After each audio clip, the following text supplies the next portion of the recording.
الرحمن الرحيم. الحمد لله رب العالمين، والصلاة والسلام على خير خلقه وأفضل الأنبياء والمرسلين وعلى آله وأصحابه أجمعين. أما بعد، السلام عليكم ورحمة الله وبركاته. Ndugu Waislamu, tunaendelea bado kuifasiri aya namba 3 kama tulivyofikia katika somo letu lililopita, tukiongea habari za ghaibu zisizoonekana, na hatujawahi kuzimaliza. Ndio tunaendelea kutaja hizi habari za ghaibu, yani yasiyoonekana, na tulifikia katika hadithi ya Mtume sallallahu alayhi wasallam iliyosema kwamba bora ya umma watakaokuja wale baada yangu mimi, wananiamini na wanafanya kwa amri yangu, na wala hawakuniona na hali hawakuniona, hao ndio watakaokuwa katika daraja za juu kabisa huko akhera, ila wale watakaodidimia katika mambo ya upuuzi wa dunia.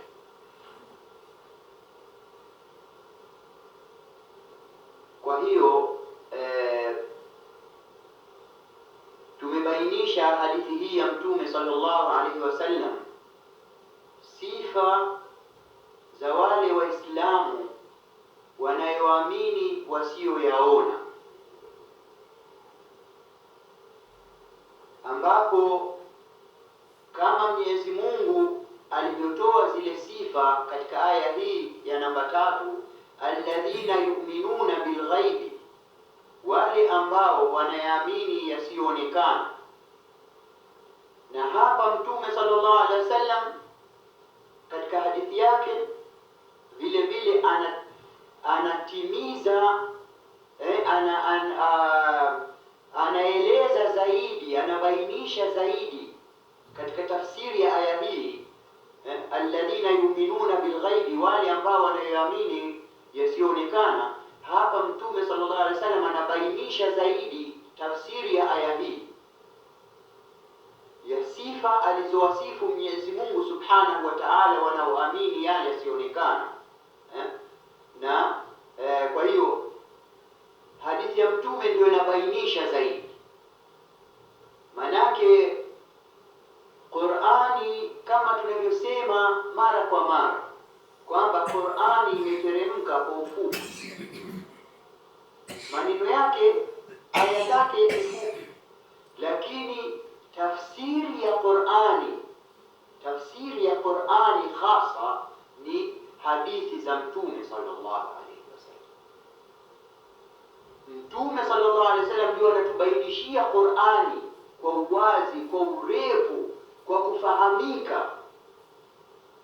Manake tukisoma tu hivi Qur'ani bila kupitia hadithi za Mtume sallallahu alaihi wasallam, basi hatutaifahamu Qur'ani hasa.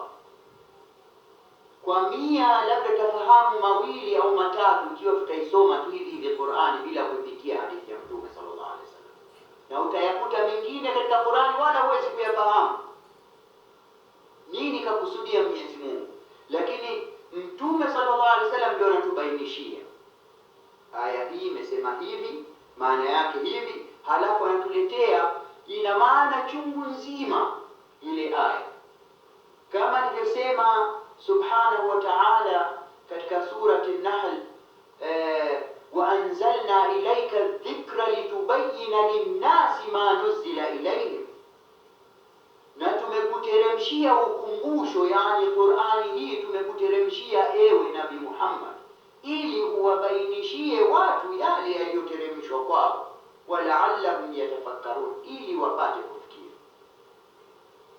Kwa hiyo hadithi za Mtume sallallahu alaihi wasallam ndio ubainisho wa Qur'ani, ndio tafsiri yenyewe.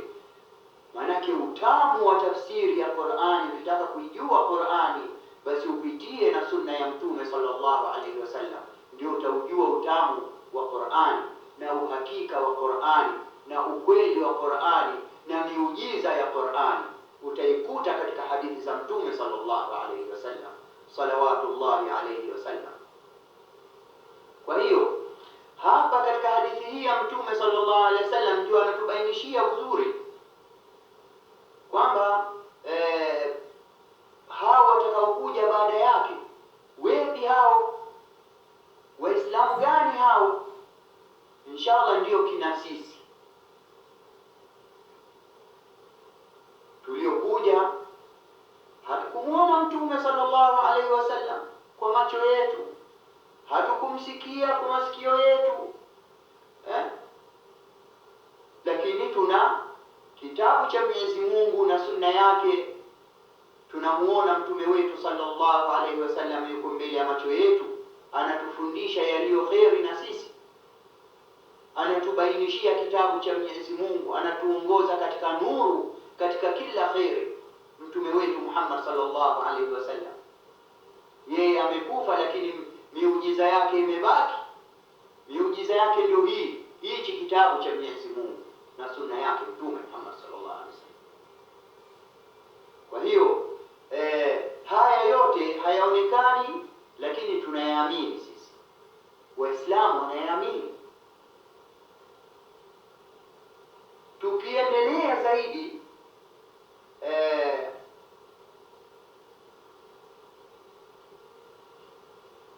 katika hadithi nyingine kwamba Abu Ubaida bin Jarrah radhiallahu ta'ala anhu anasema tulikuwa tunakula siku moja pamoja na Mtume sallallahu alaihi wasallam chakula cha mchana. Basi tukamwambia, ewe Mtume wa Mwenyezi Mungu, kuna watu walio bora zaidi kuliko sisi. Sisi tumesilimu kwako, tumekuamini, tumekuona, tumepigana na pamoja na wewe katika njia ya Mwenyezi Mungu mpaka tukausimamisha Uislamu. Je, kuna watu bora zaidi tena kuliko sisi masahaba wako, ewe Rasulullah? Basi Mtume sallallahu alaihi wasallam akamwambia, naam, wako watu bora kuliko nyinyi. Masahaba akasema, watu gani hao ya Rasulullah? Akasema Mtume sallallahu alaihi wasallam, qaumun yatuna min ba'dikum yu'minuna bi wa lam yarawni, watu ambao watakuja baada yenu nyinyi wataniamini mimi na niliyotumwa na wala hawakuniona. Sasa hii hadithi hii inaungana na hadithi ile ya mwanzo tuliyosema. Watu gani hao? Hao waliokuja baada ya kufa Nabii Muhammad sallallahu alaihi wasallam mpaka tumefika wakati huu. Mpaka wakati huu Waislamu wapo mpaka kitasimama kiyama. Hao watakaomwamini Mtume Muhammad sallallahu alaihi wasallam kwa ujumbe wake na kwa kitabu chake kilichoteremshiwa na kwa sunna yake na wakatekeleza amri yake, basi hao watakuwa bora kuliko hao masahaba wake.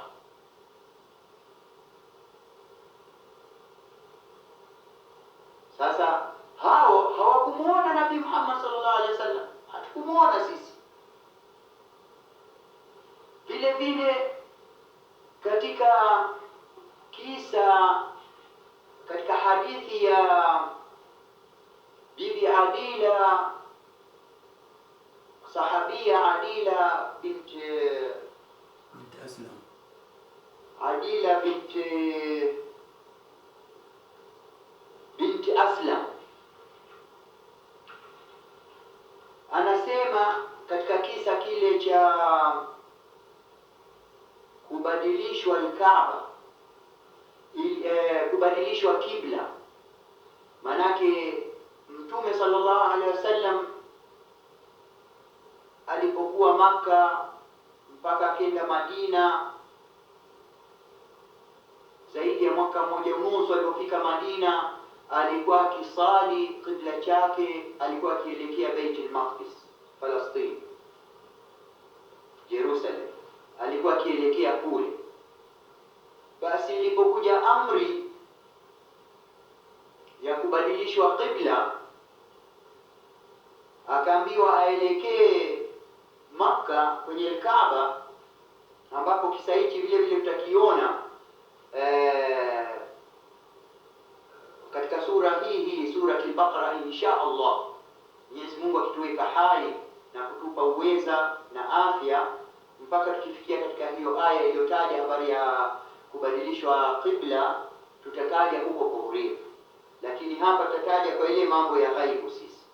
Basi ilipokuja ile amri ya kubadilishwa qibla, akaamrishwa Mtume sallallahu alaihi wasallam aipe Baitul Maqdis mgongo na aelekee Makka, Kaaba. Amri hii ilikuja wakati Mtume sallallahu alaihi wasallam anasali salati al-asr. Katikati ya sala yeye yuko, akateremka Jibril alayhi salam na amri hii kumwamrisha aelekee Makka.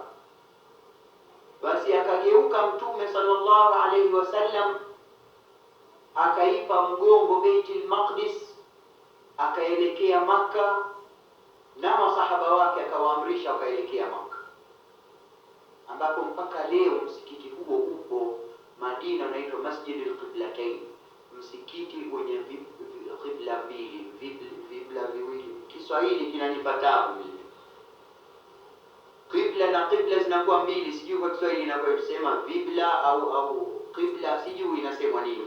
Almuhim Masjid al-Qiblatain, msikiti wenye qibla mbili. Mimi nitasema qibla mbili, ikiwa tena mmenifahamu uzuri, hamkunifahamu tena nisameheni. Basi alipogeuka Mtume sallallahu alaihi wasallam, ilikuwa katikati ya sala, kapata amri ile, akageuka na masahaba wakageuka. Huyu Bibi Adila akasema alikuwa na yeye anasali nyuma ya Mtume sallallahu alaihi wasallam, akasema kwamba tuligeuka sisi mahali walipokuwa wanaume tukawa sisi wanawake, na mahali walipokuwa wanawake wakawa wanaume, tukaelekea Maka, tukaipa mgongo Baitul Maqdis na tukaelekea Kaaba Maka. Basi ilipokwisha sala pale wakasujudu kwa ajili ya kugeuka huku wakaelekea huku, ikabidi lazima wasujudu sajidati sahwa, au manake mtu yote ikimtokea harakati katika sala bila kusudia inabidi asujudu. Kama mtu kasahau katika sala, hajui kasali rakaa ngapi, au sengine hajui kasema kapiga takbiratul ihram au hakupiga, kati ya wasiwasi, kwa hiyo au imemtoka mdudu kapita wa hatari kamuua na yuko katika sala, akaendelea na sala, basi akimaliza inabidi lazima sujudu sijida mbili au moja kwa ile haraka aliyoifanya wakati na yumo ndani ya sala. Kwa hiyo alipomaliza Mtume sallallahu alaihi wasallam ile sala, akasujudu sajida sahwa pale, kisha ndio akawaeleza masahaba amri aliyoipata. Sasa baada ya ile sala kuisha pale, mmoja katika wale masahaba alitoka akenda na safari zake. Kuna msikiti mwingine unaitwa Masjid Bani Harith, walikuwa wanasali salati al-asri nao vile vile. Alipopita yule sahaba katika huo, alipotoka yule sahaba aliyosali na Mtume, akaona kile kitendo na ile amri iliyotokea na wakageuka na hivi, yule sahaba akatoka katika msikiti ule aliyosali naye Mtume, akapita akafika katika msikiti Bani Haritha, akakuta watu bado wanasali vile vile salati al-asri, wamo ndani ya sala. Basi akawapigia kelele, akawaambia, jamani, imeteremka amri Baitul Maqdis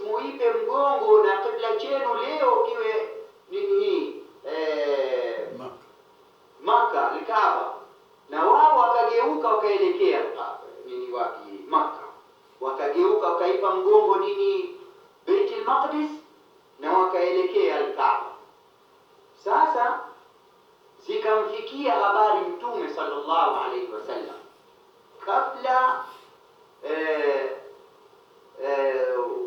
wale watu walioelezwa walipigiwa kelele na yule sahaba. Wale watu walikuwa kisali katika msikiti Bani Haritha wale, kabla ya kuja kwa Mtume sallallahu alaihi wasallam kuja kuhakikisha, je, kweli habari hizi kuwa kibla kimebadilishwa, tuipe mgongo Baitul Maqdis na tuelekee Maka.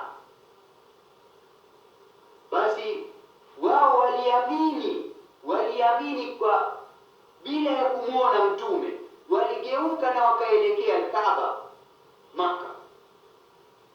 Basi zikamfikia habari Mtume sallallahu alaihi wasallam kwamba wale jamaa waliokuwa wakisali katika Masjid Bani Haritha walikuwa na wao katika sala fulani, akapiga kelele pale akamwambia, jamani, kuna amri imeteremka kwamba mgeuke muipe mgongo Baitul Maqdis na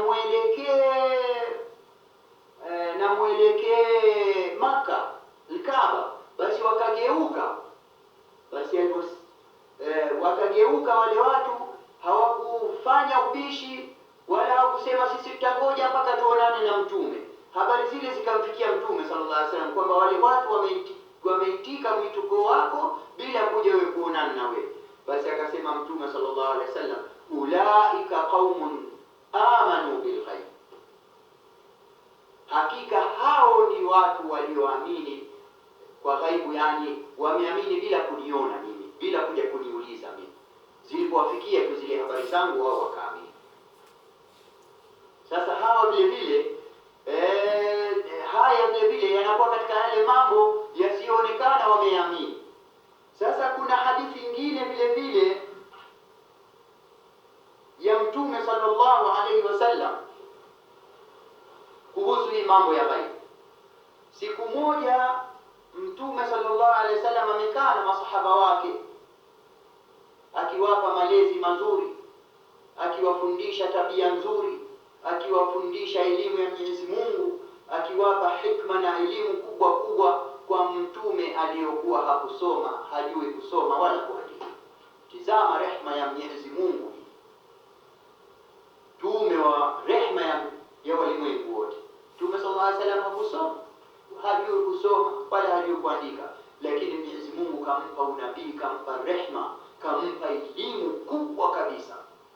Katika viumbe vyote hawakupata elimu kama aliyopata yeye. Manabii wote hawakupata elimu kama aliyopata Nabii Muhammad sallallahu alaihi wasallam.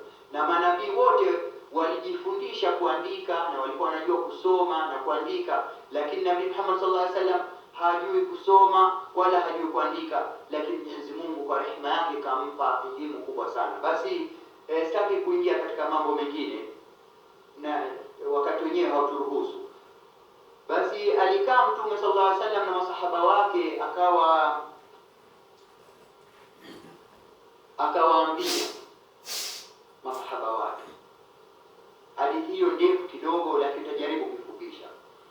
Akasema Mtume sallallahu alaihi wasallam kuwauliza masahaba wake katika hadithi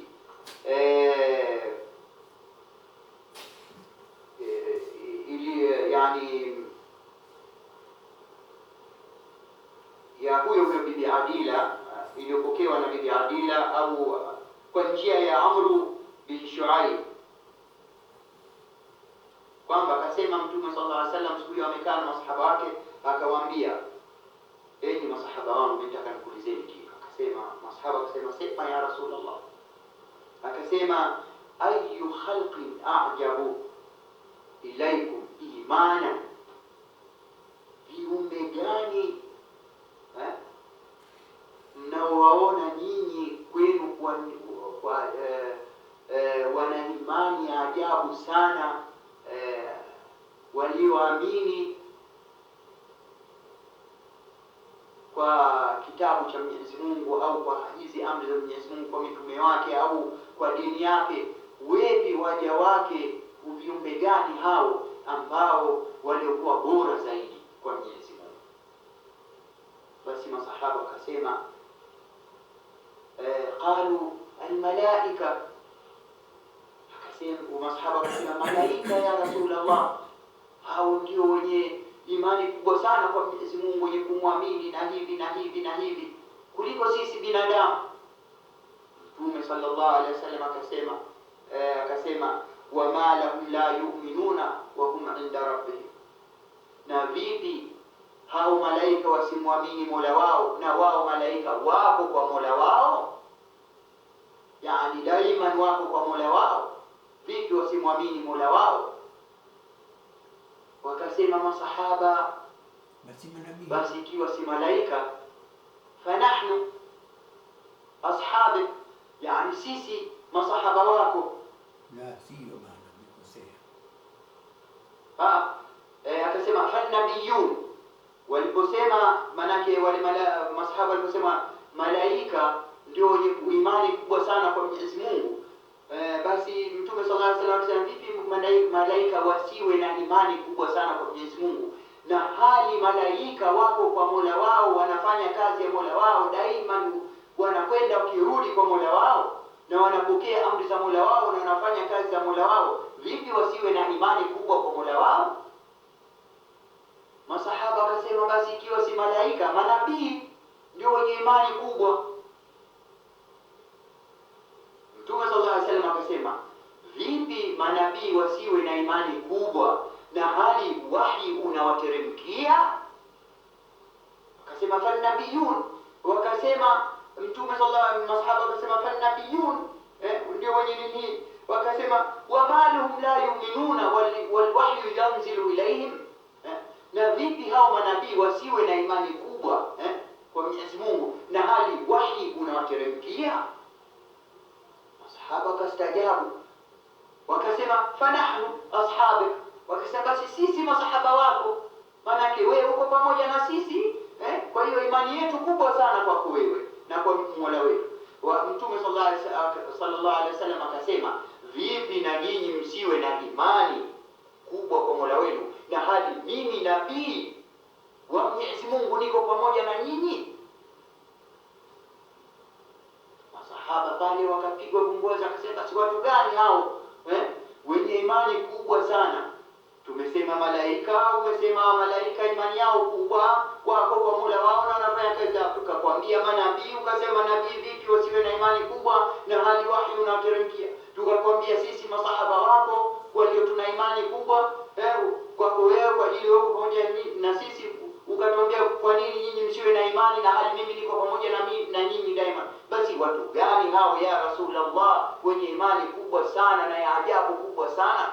Akasema Mtume sallallahu alayhi wasallam, faqala Rasulullah sallallahu alayhi wasallam ala inna ajaba alkhalqi ilayya imanan, hakika sikilizeni hakika wale watu wenye imani kubwa sana kwangu mimi naona mimi la qaumun yakununa min ba'dikum yajiduna suhufan fiha kitabun yu'minuna bima fiha. Anasema watu wale ambao watakaokuja baada yenu nyinyi watapata misahafu hii, vitabu yani kitabu cha Mwenyezi Mungu, na wanaona yaliyomo ndani ya msahafu ule yaliyoandikwa katika kitabu kile yani cha Mwenyezi Mungu, wanayaona maneno ya Mwenyezi Mungu katika kitabu chake katika msahafu, wanayaamini yaliyomo. Hao wanaamini kwa ghaibu, hao ndio watakuwa na darajati ula, hao ndio wenye imani kubwa sana. Sasa watu gani hao? Inshallah ndio kina sisi tuliokuwa hatukumuona Mtume sallallahu alaihi wasallam, hatukukaa naye wala hatukumsikia sauti yake wala hatukuona kitu chochote chake yeye ila tumepata kitabu chake na sunna yake, tumeamini yote, na hali sisi hatukumuona. Hao ndio wenye imani kubwa aliyotaja Mtume Muhammad sallallahu alaihi wasallam, na mpaka kisimame kiyama hao watu wote wanaokuja Waislamu wanaoamini mpaka kisimame kiyama, hao ndio watakuwa na daraja vile kubwa sana siku ya Kiyama. Sasa haya yote ndio yaliyotajwa katika aya alladhina yu'minuna bilghaibi, sifa za wale Waislamu wanaoamini yaliyokuwa ya ghaibi, yasiyoonekana. Hii ndio tafsiri alladhina yu'minuna bilghaibi. Kwa hakika ni mengi sana, hatuna wakati wa kuyataja yote, tunajaribu kuleta kwa ufupi tu. Manake tukikalia leo na kesho kutwa na mtondogoo tangu asubuhi mpaka jioni, hii aya moja tu, robo ya hii neno hili alladhina yu'minuna bilghaibi hatuwezi kuyamaliza, haitutoshi, la siku moja la siku mbili. Kwa hiyo tunaileta kwa ufupi, na haya ndio yataja mimi ni kwa ufupi tu, kwa ajili tupate nafasi ya kutaja mengine. Hii ndio tafsiri alladhina yu'minuna bilghaibi, wale ambao wanayoamini yasiyoonekana, yaliyofichika. Haya ni baadhi ya yale yaliyofichika niliyoyataja katika darsi mbili zilizopita, mpaka leo, mpaka hapa. Kwa leo inatosha, kwa ajili wakati hauturuhusu. Insha Allah tunamuomba Mwenyezi Mungu atuweke hai mpaka darsi itakayokuja, itakayofuatia. Tutazidi tena kuendelea kuifasiri hii aya, na itakuwa tafsiri yake neno letu la pili, jambo letu la pili itakuwa jambo la sala, ambayo imesema aya alladhina yu'minuna bilghaibi wa yuqimuna salata wa mimma razaqnahum yunfiqun. Kwa hiyo darasa yetu itakayokuja itakuwa tutataja habari ya sala vile vile, na mpaka hapa kwa leo inatosha. Natarajia inshallah kuwa tumefaidika kwa darsi hii ya leo na darsi zote zilizopita na darsi zitakazokuja inshallah. Nas'alullah an yaj'alana min alladhina yastami'una alqawla fayattabi'una ahsana. Wa sallallahu ala sayyidina Muhammadin wa ala alihi wa sahbihi wa sallam. Wassalamu alaykum wa rahmatullahi wa barakatuh.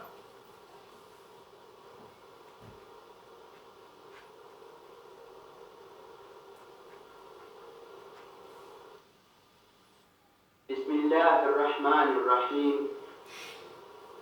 الحمد لله رب العالمين، والصلاة والسلام على خير خلقه وأفضل الأنبياء والمرسلين وعلى آله وصحبه أجمعين. أما بعد، السلام عليكم ورحمة الله وبركاته. Ndugu zangu Waislamu, ndio bado tunaendelea kuifasiri aya ya 3 katika sura iliyotaja habari ya ng'ombe, suratul allati yudhkaru fiha al-Baqara. Na aya yetu hii ni ndefu sana kwa hakika, ina maelezo mengi sana, lakini najitahidi nifupishe yale maelezo kwa kujua tunayo mengi tunataka kuyasema. Tutachukua kidogo kidogo katika kila jambo, na kama tulivyosema kwamba aya imetaja mambo matatu. Imetaja alladhina yu'minuna bilghaibi, wale Waislamu ambao wanaamini yasiyoonekana,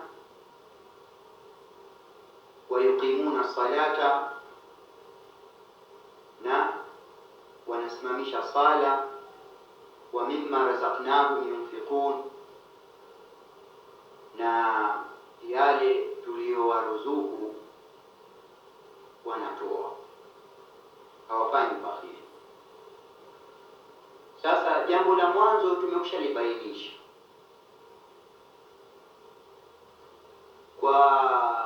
tumebainisha ingawa kwa ufupi, lakini tumebainisha kwa urefu kidogo yale yasiyoonekana. Na sasa tunaingia katika jambo la pili lililotajwa katika aya. Jambo lenyewe la pili ni wayuqimuna sala, na wanasimamisha sala. Sasa tutaingia katika kutaja habari za sala. Nazo ingawa habari zake zitachukua wakati vile vile mrefu, manake sala ndiyo nguzo ya pili katika nguzo iliyo muhimu sana katika nguzo za Kiislamu, sala. Kwa hiyo itatupasa tutaje mengi, lakini kwa ufupi kuhusu sala. Hapa aya imesema wayuqimuna sala, na wanasimamisha sala. Maana ya kusema wayuqimuna sala, haikusema aya wayusalluna sala, wanasali sala, yani wanasali sala. Wayusalluna sala manake wanasali sala. Aya ikusema, imesema wayuqimuna sala, na wanasimamisha sala. Sasa pana tofauti kubwa sana, tena sana, baina wayuqimuna na wayusalluna. Kwa nini aya imesema wayuqimun, haikusema wayusallun, lakini imesema wayuqimuna sala, haikusema wayusalluna sala? Imesema wanasimamisha sala, haikusema na wanasali sala. Sasa hapa pana tofauti kubwa sana, maana ya kusimamisha sala na maana ya kusali sala. Sasa tuingie kutaja habari, nini maana ya kusimamisha sala. Kama tulivyosema kwamba sala ndiyo nguzo ya pili katika nguzo za Kiislamu, lakini nguzo hii ndiyo nguzo muhimu sana katika nguzo zote za Kiislamu, ingawa nguzo zote muhimu. Manake Uislamu umejengwa kwa nguzo tano. Umejengwa kwa kutoa shahada mbili, ashhadu an la ilaha illa Allah wa ashhadu anna Muhammadan Rasulullah. Hii ni nguzo ya mwanzo kama wanavyojua Waislamu wote. Nguzo ya pili ni kusimamisha sala. Nguzo ya tatu ni kutoa zaka, na nguzo ya nne ni kufunga mwezi wa Ramadhani, na nguzo ya tano ni kwenda kuhiji Maka. Hizi nguzo tano ndizo misingi ya dini ya Kiislamu. Misingi ya dini ya Kiislamu ni hizi nguzo tano. Halafu tena yanapata matawi ya amri za Kiislamu. Sasa sisi hapa aya imetaja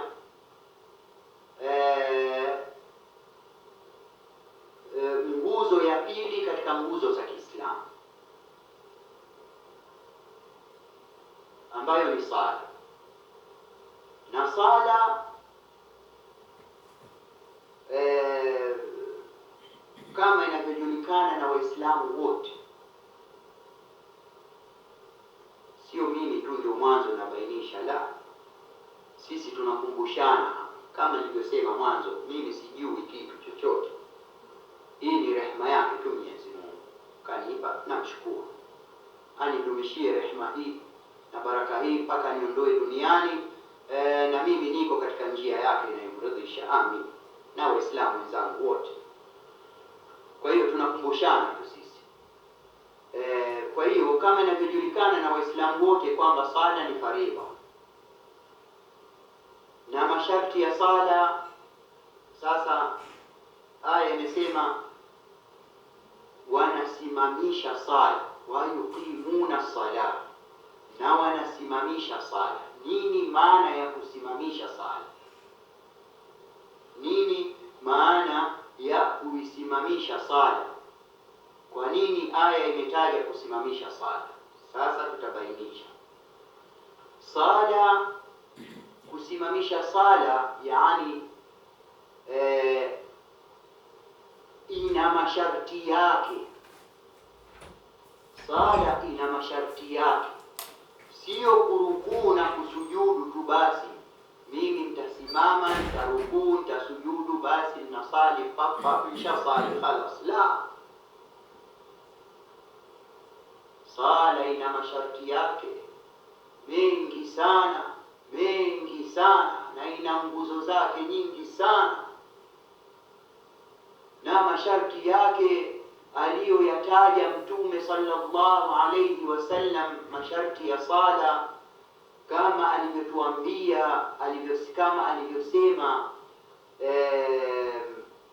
Ali ibn Abi Talib karrama Allah wajhuhu, kwamba katutajia Mtume sallallahu alayhi wasallam masharti ya sala ni masharti 12,000. 12,000 ndio sala isimame inavyotakiwa.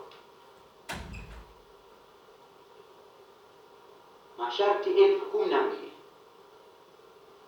Sasa hapa Mwenyezi Mungu anasema wayuqimuna salata, na wanasimamisha sala, wanazisimamisha zile sala kwa masharti yake.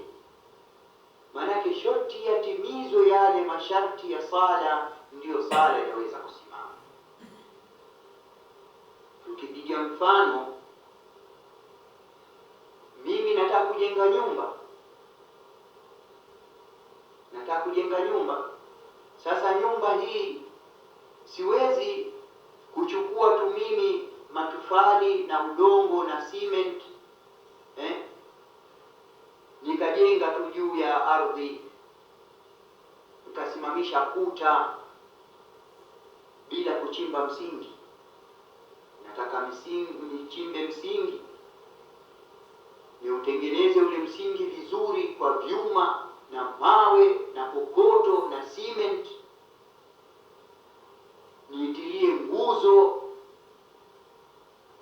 ndipo zile kuta za nyumba zitaweza kusimama na kudumu. Ndipo nitaweza kujenga ile nyumba, nikapata ule mradi wangu kwa nyumba imejengeka na moyo wangu katua, nyumba madhubuti, naweza kuishi katika nyumba hii miaka mingi, miaka 10, 20, 30, kwa kujua nimefanyia misingi, nyumba nimeifanyia misingi ya kushika zile kuta ili isianguke. Lakini mimi leo nikijenga nyumba bila kuifanyia msingi, nitakuja tu nitapanga matofali na kutengeneza na kupandisha matofali, hata nikimaliza si ajabu hata hiyo nyumba sijaimaliza kuta zitaanguka, ikiwa mimi sikutia msingi, sikutia nguzo katika ile nyumba, nguzo ya kuzuilia paa, ya kuzuilia kuta, nguzo ya kuzuilia dari, nguzo ya kuzuilia, ili mradi lazim msingi. Na sala ina misingi yake, ina nguzo zake. Sio mtu anakuja na sali basi yeye. Sasa tutataja vipi hii misingi inavyo sala, na vipi hata sala isimame ipate kukubaliwa.